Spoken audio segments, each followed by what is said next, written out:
the richer aunt of all of your friends, right? Yeah. And you're kind of pushing through. But then in stage 4, and I won't go too far beyond that because most people will get stuck at stage 4. Okay. Statistically speaking, in the reality of businesses, there's 34 to 36 million businesses in the United States. Only 3% ever get over $1 million. Wow. Okay. How many? 3%? 3%. That's it? Yeah. Wow. Yeah, you can look it up. According to the U.S. Bureau of Statistics, right? So only 3% ever crossed that chasm. And so I'll kind of briefly walk through each one. Okay. So 0 to 100,000 is all about promotion. Promote, promote, promote. Promote what you do, promote who you do it for, promote how you do it differently. That's it. And the real big problem here is you don't have an offer, and because of it, you lack confidence. Mm-hmm. And because you lack confidence, you don't promote. Mm-hmm. And so you find yourself on YouTube all day. You find yourself on TikTok looking for all these things. You buy courses. You do all these things, hoping, wishing, and praying that money's just going to show up on your doorstep. That never happens. Mm-hmm. And so the solution here is really just promote anything, like one thing. Even at that point, it could be anything, like multiple things. But that first, like Charlie Munger says, the first 100,000 is the hardest. Mm-hmm. And the reason why 0 to 100,000 and 100,000 to 200,000 is two different things is because once you've made it, now your mindset goes to, should I quit what I'm currently doing and go all in? Mm.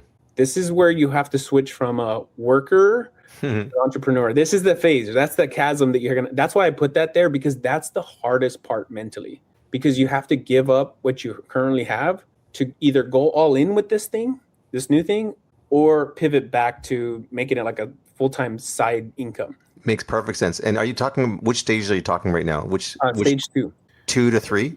Mm-hmm. Yeah. Okay. From stage 1, stage 1 is under 100,000. Stage 2, that's that kind of messy middle. Yep. Where you see things are working, but it's not working all the time. It kind of just, it's like up and down, up and down. This is where you hear the revenue roller coaster. 1 month I do, I'll do 10,000 and then I don't make anything for. That's right.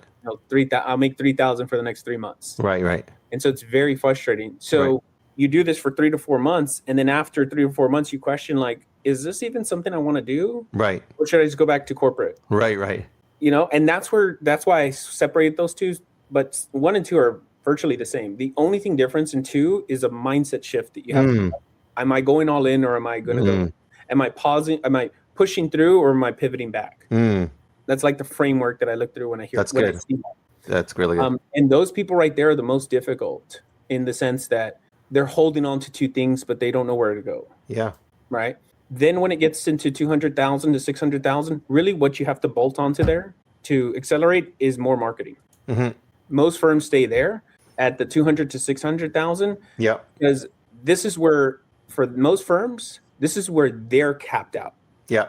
Because now they can't work with all the clients, and they hire one person, and that one person takes a couple clients, and then they say, I'm not going to hire anybody because they're going to steal my people. Right? Or if I want it done right, I'll do it. You want to finish that last part there? For most of you guys, if you're listening, that's where I start to hear, if I want it done right, I'll do it myself. Yeah, right. I'll just step in. And you now in this stage right here, 200 to 600,000, as a firm, you're hiring 1 to 2 people full time. So now that money you just made, you were taking home $150,000 a year. Now you're taking home a little bit less, and now you have a little bit more responsibilities. Yeah. And so now you hired someone, and they're not as good as you thought they were going to be. Yeah. And now you ask yourself the question, should I just go back? That's where that sticks. And that's why most of them stay stuck there, because they haven't, foundationally, Jay, the structure is very simple. Just do more, and then hire people to help you do the thing you're just doing. But mentally, it's so difficult, because you're like, nobody can do the things I can do the way I can do them. Right. That's where that happens. And it's at every level. I have to teach the firms at every level. It's a relinquishing of control. And it's very difficult, because what got you here is not going to get you where you want to go. And what got you out of biblically speaking, what got you out of Egypt isn't going to get you in the promised land. Well said. This is where they hear that. Well said. It's like this: when the student is ready, the teacher will appear. Yeah. This is where it appears to them very apparently. When I say that word to them, what got you here, your best level of thinking got you here. Your next level of thinking is going to get you to the next level. And that's where you cross that